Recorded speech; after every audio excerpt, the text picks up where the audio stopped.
Hello and welcome to the Apple, iPhone, iOS Voiceover Compatible Games interview series. My name's Aaron Spelker and I'll be your host today. Apple, iPhone, iOS Voiceover Compatible Games is a group that focuses on all things accessibility with mobile gaming. And we like to interview game developers, but also accessibility influencers. And so today we have William Pogor, who is from the Audio Buffet podcast, who covers all sorts of games that are accessible for the blind and visually impaired. So William, welcome. Thank you. Thank you very much. And just a quick note, my podcast is called the AudioGames Buffet. Right. Oh, did I mispronounce it? Yeah, it's okay. Don't worry. Sorry. But it's the AudioGames Buffet, and it's available on Apple Podcasts, Google Podcasts, anywhere you get your podcasts from. So a little bit about me. I was born 1 pound, 10 ounces. And as a result of my prematurity, I was declared blind because they had to give me oxygen to live, and the extra oxygen they had to give me ruined my eyesight. So you've really, have dealt with this your entire life. So your gaming experience has always been from a blind perspective. Yes, it has. I started playing audio games in 2007. I went to the audiogames.net website, which has a plethora of, everything from audio game topics to, games you can download. And I was turned on to that by somebody in a virtual community. It was called the Zone BBS. It was a chat site for the blind and visually impaired community. And so I forget what I was talking about to somebody, but they mentioned it to me, and that's where my love of audio games began. And so what went from, playing audio games for your own personal enjoyment to, kind of covering them on the Audio Games Buffet? Well, I started off playing games such as Lone Wolf by GMA Games, Chopper Challenge, and I forget the company who made that. But I'd look for walkthroughs through games when I was stuck or I didn't know how to play a game or advance. And I would find walkthroughs for games I wanted, but they were kind of scattered around the internet. So you'd find an individual who did a walkthrough on one thing, and then you would find another individual who did a walkthrough on something else. It was a lot of searching.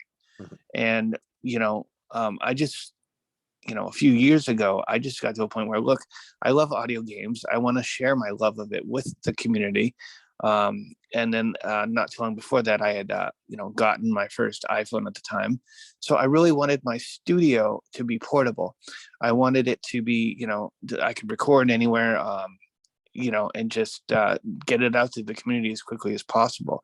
I think the more people that are introduced to audio games, I think the bigger the community is going to grow. Yeah, I mean, I totally understand what you are talking about, because the reason I started this Facebook group, it was the same thing. I was looking for games I could play as a blind person, and I found scattered lists of here's 10 games here and some other article there, or some mention of some game here, and it was all scattered all over the place. And I kept saying to myself, there should be a master list somewhere. Someone should have this list. And then I finally said, well, I should stop complaining about it and I should do something about it. So I made I'm compiling the master list of accessible iPhone games and, doing game reviews and giving people, information and tips about how to play those games. So, very, very similar type of experience. Now, when you're doing, content for your podcast, what are you doing? Gameplays? Are you doing walkthroughs? Are you doing reviews? What type of content? So I do a little bit of everything. I do walkthroughs, but I'm kind of hard on myself when it comes to walkthroughs. When I do a walkthrough or a tutorial, I want it to be the best that it can be, not just for my sake, but for my listeners' sake. There was a game that was just released called To the Dragon Cave, and I interviewed the developer on it. And, so I'm in the process of the tutorial for the game itself is on hold right now because I'm trying to figure out a way that I can best do it. I'm trying to see which, I have a few editing tools on my iPhone. I have a few pieces of editing and recording software, and I'm trying to just nail down what would be the best software for me to use it with my earpods so that I can play the game, correctly, or at least play it halfway decent. And still present it to my listeners. So I'm in the middle of facing a challenge right now, but the tutorial will be released eventually. Because with To the Dragon Cave, headphones or earbuds or AirPods are strongly recommended in order for you to really play that game. You really need to know where things are. And the iPhone speaker itself, just playing it without any earbuds, just isn't going to cut. Yeah, you need three-dimensional sound, if you will, to play that particular game. But now, out of curiosity, you and I have very similar type of vision, kind of just light perception. You were talking about editing software that you use for your videos and things like that. I'm a one take, and that better be good enough because I don't know how to edit anything or what software I would use to do that. So just out of curiosity, what software are you using to kind of create, more fine-tuned and polished videos or podcasts?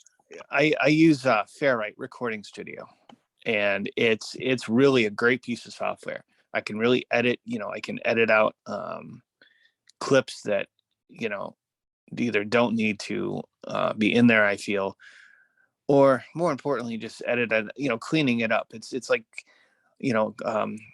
painting a picture and then touching up the edges, maybe cleaning it up a little bit. So Fairlight, it does cost money, and I can't remember exactly what I paid for it. I want to say it was around $40, but it's a good investment. Fairlight Recording Studio. It's available on the App Store. But that's really what I use to edit my software. My podcast. So that editing is actually, it sounds like, done on your phone.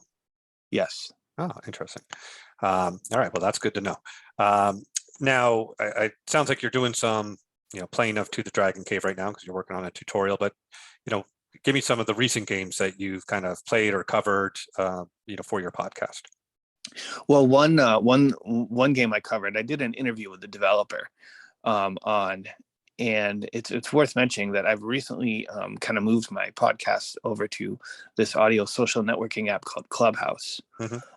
Because not only can I record the rooms that the podcast is being held in, but I can have a live interactive audience at the same time.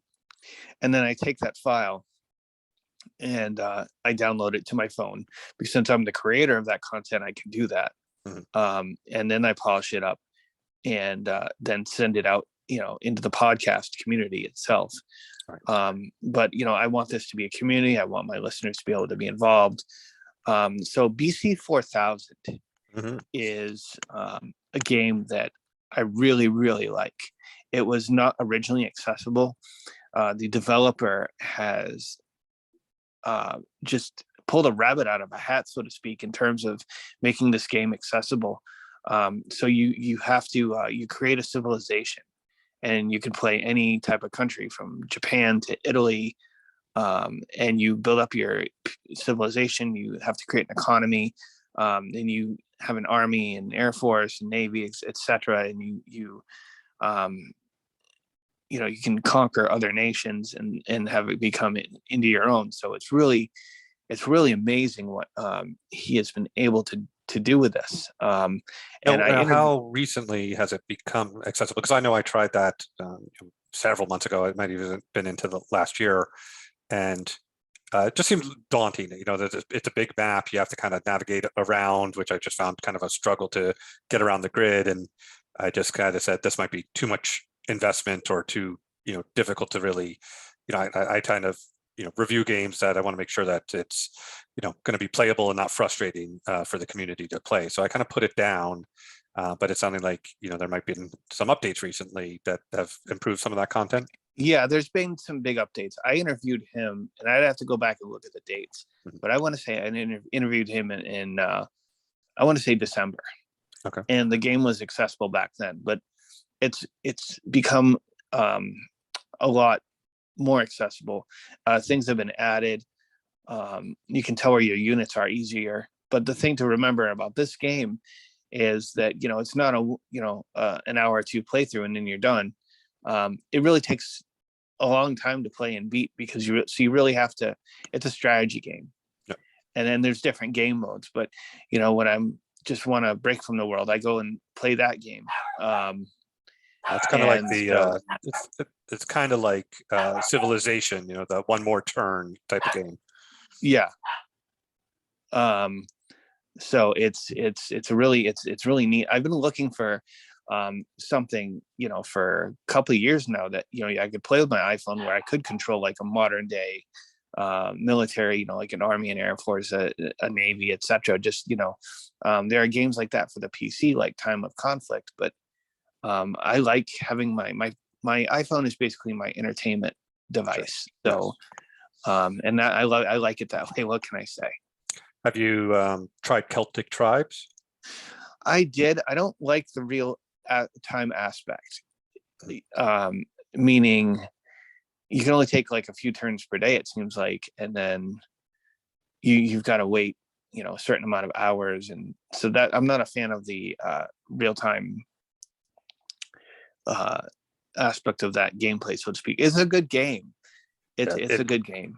I am going to be releasing a review of that game soon, and it is a fun game. But as you said, that it's always playing even when you're not there. So you get caught up with something for a few days. You could find, your villages have been attacked and taken over, and you didn't even realize it. There's some devastating actions that can happen if you're not paying attention. Right. And it's also a game where being part of a tribe, like you do not want to lone wolf that game. There's just too many powerful tribes that are throughout the land that can just wipe you out as the whole members of the tribe gang up on you as a lone wolf. They're more likely to kind of attack you because they know that no one's going to come to your aid. So you really kind of want to get connected up with a tribe pretty early, or you're going to do a lot of work and suffer a lot of consequences. So yeah, definitely. Besides BC 4000, what other game have you recently been playing? I'm sorry. What did you say? You cut out a little bit there. Oh, I'm sorry. I said besides BC 4000, what other game have you recently been playing? Well, I've been recently playing, To the Dragon Cave, but I've done other A-Lady games.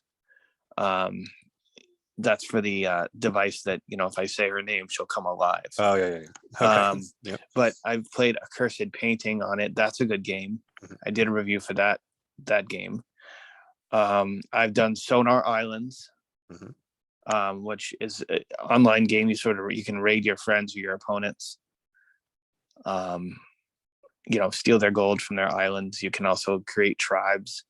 Have people join your tribe.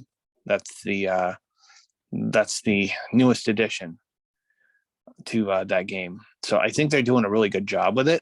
I think they need to, add in more stuff if they want to keep the subscription-based model. I pay monthly for it, and it's not a bad subscription price, but I just really think that they need to add in more things. Right. Now, on your page, I know you've mentioned here some of the interviews that you've done.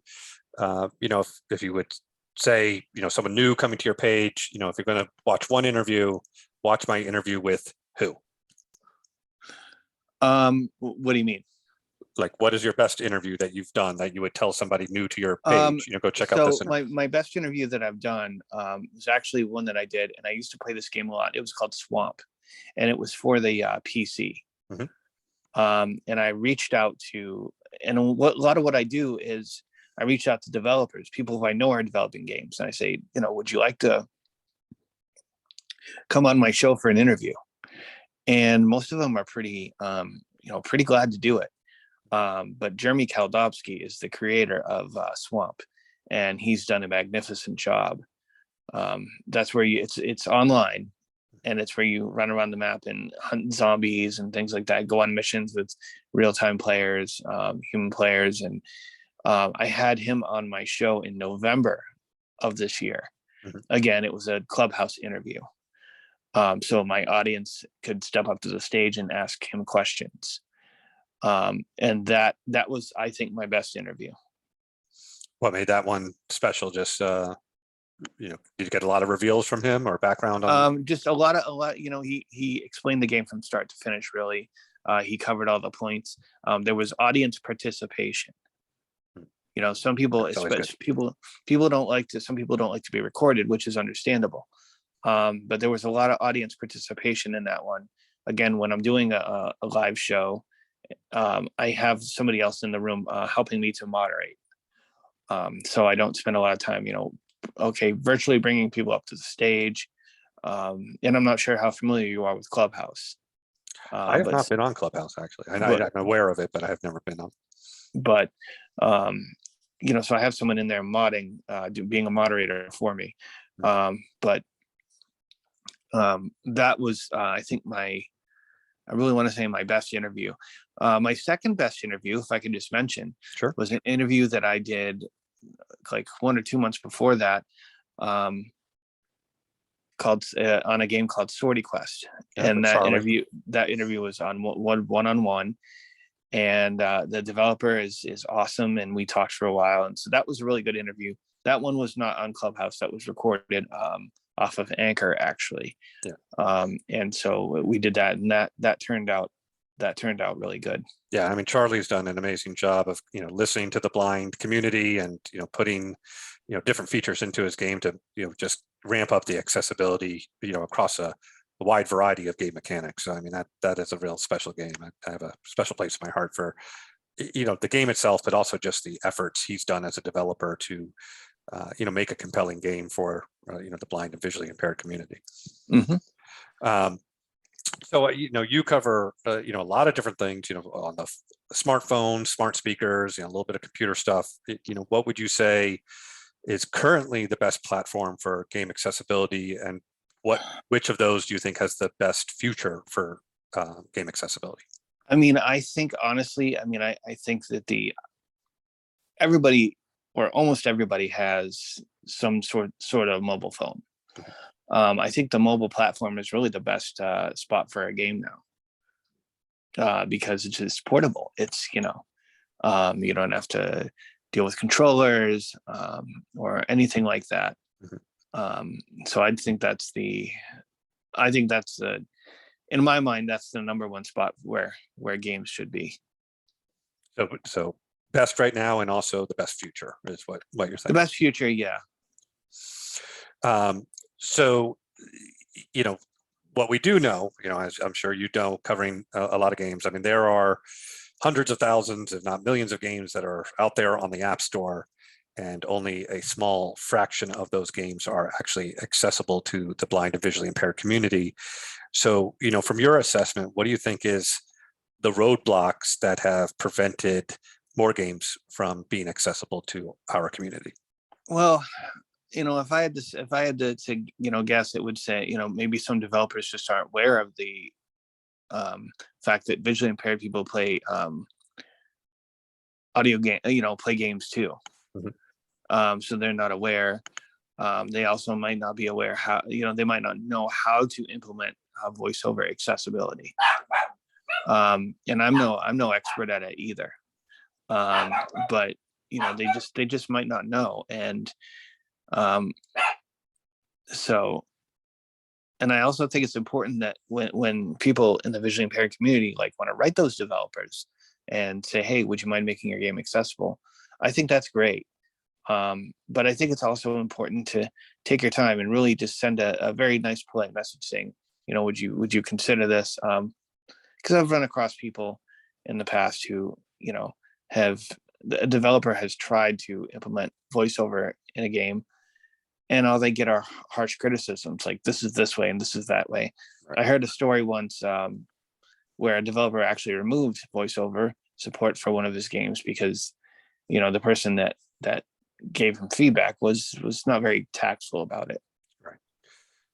Yeah, I mean, even the best developers in accessibility, I won't name any names, have gotten that sort of criticism. I mean, they're working really hard to improve things, and nothing's perfect right out of the box. So, if you could be polite about just pointing out where something might need a fix or a button needs to be labeled, it goes a long way to be civil. These people are working hard. So a lot of these games are by indie developers who are, working a full day job and taking care of their family, and then from 11 to 2 in the morning are working on the game that you're playing. So, right. Let's be nice to them as we kind of point things out. So, along those lines of maybe a potential lack of awareness, do you think, or you kind of mentioned, reaching out to developers, can you maybe suggest to people, how do you find the developers, or what are some other things we can do as a community to help developers be aware of, voiceover and accessibility needs? Well, I mean, how to find developers. I think it's just like for example, Coin Master, which my wife plays that game, and I love the sounds that come from it, and I so wish I could play that game. But when you go into the App Store to view a game, there's like a more button, and there should be a button or it should show you the developer who makes it, and so I'm thinking if you click on that, it might take you to a contact form or something. A lot of times, right below the reviews section, there's a support link, and that'll sometimes either take you to their website or start drafting an email right away. So that's another place on the and I would just when you're writing the email or whatever, I'd say to give them your name and say I use the iPhone or Android, whatever it may be. I use voiceover or talk back and explain a little bit what it is and how it works, so that they get an idea. Okay, this is what this person uses, and then just anything you can think of, like if voiceover doesn't read any elements on the screen, could we maybe put some labeled buttons in there? And it all depends on the game engine, because I know some mobile audio game engines, or mobile game engines rather, don't support voiceover. So right. I think it then becomes a question of, well, I mean, if the developer has designed his or her game in this certain engine and it just doesn't support voiceover, then they're faced with, okay, well, what am I supposed to do? Switch my engine? I mean, right. So I think it's just reaching out and, Yeah, it's almost, some of it, as you said, is maybe downstream, even past the developers. We need to get to the like Unity and say, please have accessibility plugins to make it easy for people to, have accessibility in their mobile games, Yeah. So, and you may have already alluded to it, but, of all the accessible games, audio games that you've played, over the years, what has been your favorite accessible gaming experience? Well, wow, there's quite a few of them. I'd have to say there's one I played on the PC, and it was by GMA Games. It was called Lone Wolf, and I just thought it was really, really good. But I mean, and there's so many that it's hard for me to really pull out a specific experience. Well, then maybe on the other side, what game, is not accessible that, you really wish was, you wish you could play that game, but it's just not accessible? There's several baseball games on the App Store, and I play Soccer Boss because that's a soccer game, and I love sports. And so I wish some of the baseball games that were out there would become more accessible. Like what is it? I think it's MLB 9 innings, or what about out of the park baseball Go? Out of the park baseball, I haven't tried that one yet. That is a game that I played as a sighted person, because I just lost my vision 3 years ago. So I played that on the computer, out of the park baseball, and it's very like Soccer Boss. It's really just kind of a database of stats that you're managing, and picking who's on your team and stuff like that. It's one of those games that conceptually really should be pretty easily accessible, but I have reached out to the developer, and to your point earlier, they're like, well, we built this on a platform that just doesn't have accessibility, and it would cost us way too much to add accessibility or change our platform at this point. Right.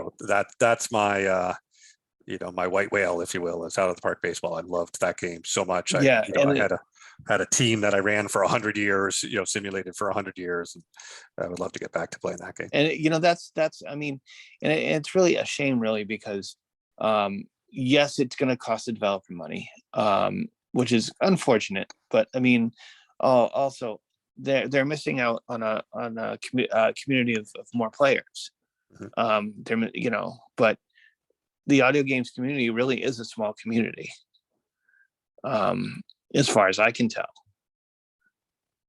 So well, and baseball is one of those sports. I mean, for 100 years, people have listened to baseball on the radio. It can be a very auditory experience and yet still have a full experience. Seems like, if any game you should make available from an audio standpoint, it should be baseball. Yeah. We have soccer games, we have hockey games, we have basketball games. Are all accessible, auditorially. But baseball is the white whale of. It blows my mind that that's the one that's not available, since it has a long history of being auditory only. So all the games that you cover, the ones on the computer and the smart speakers, smartphones. How are you finding these games? What websites are you going to? What podcasts are you going to? So who are I'm you going following? to one site that I've gone to a lot since I started using the iPhone is AppleVis. Mm-hmm. That is just a hub for a lot of information, whether you want accessible mobile audio games or apps or anything like that. Mm-hmm. I've just found it to be a bunch of useful information. So I'm not sure if you're familiar with AppleVis. Oh yeah, absolutely. But that's where I really started to go when I got into mobile games. And that's how I found a lot of my mobile games. Do you have a sense of how many mobile games you've played at this point? A lot. I can't give you an exact number because I played a lot of them. I have probably on my phone right now, probably over 200 mobile games. If I have all my games in a games folder on my phone, I have about 75. Yeah, I've had you max out somewhere around there. I forget if it's 82 or something like that, but I've had to create multiple folders because I've filled up, the max amount of icons you can have in a folder. So I have multiple of those. But yeah, I mean, I've reviewed about half of them, played and reviewed about half of them, and I got another 100 to chug through. And some of them have been on the back burner, like BC 4000, just because they weren't quite accessible, but I'd hope to get there. So I'll go back to that one on your recommendation. Yeah, I mean, again, it's strategy based. It really requires you to. So it's not a game you're gonna. I mean, you may take a few months to beat it, but the point is you dive into something and it can really occupy your mind. Right. Speaking from a person who suffers from anxiety. It really helps to occupy your mind sometimes with really intense games like that. Well, that's the kind of power of game playing, particularly when you're blind, is when you have a good accessible game that's kind of virtually flawless in its accessibility, it kind of makes you forget that you're blind. You're just playing a game like anybody else would play a game. And it allows you kind of to just forget that part of daily struggle that you might face, because while you're playing that flawless accessible game, you're not really struggling. You're just having joy and fun. You know what I mean? Right. Yes. Anywhere besides AppleVis, any people you follow on Twitter or YouTube videos you watch, or any other? Not really. Liam Irvin. I'm not sure if you know who he is, but he made Judgment Day and a few other games for the PC. I followed him here and there, but normally, so sometimes I'll listen to a YouTube stream of an audio game from somebody, but most of the time I go off of AppleVis.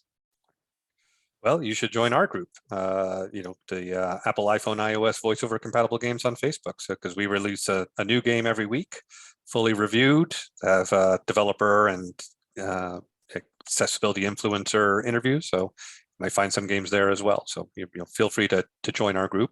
I will do that. And you're also more than welcome to let people know what you're up to. If you have a new video out that you want to share to the community, the whole intent of the group is to just get the blind community informed of resources that are available to them and games that are available to them. So you can always feel free to promote your anything that's about accessible gaming out on our group. Oh, I will definitely check it out. And again, I try to update my podcast as often as I can. I'm going by seasons. It was at a point where I was doing an episode every other week, and now I have a few more things going on in my life. So rather than set like a date, like, okay, it's going to be updated every week or every other week, I update it with stuff as often as I can. And I think that's the important thing, to keep updating it so that, you still maintain a following, Right. updating it with new stuff. I am going to take a summer break over the summer. So season 3 of my podcast will be ending not too shortly, but, ending a little shortly. And then, I'm going to continue, in the fall to season 4. And but how many back recordings are available? So if someone goes out to your podcast, the AudioGames Buffet, right? I got it right. Yep. If someone goes out there, how many past interviews are available? What's the backlog? Oh, there's a bunch of episodes. I started it in 2020. The first season had 17 episodes. It was before I had my editing software, so the editing's not that great.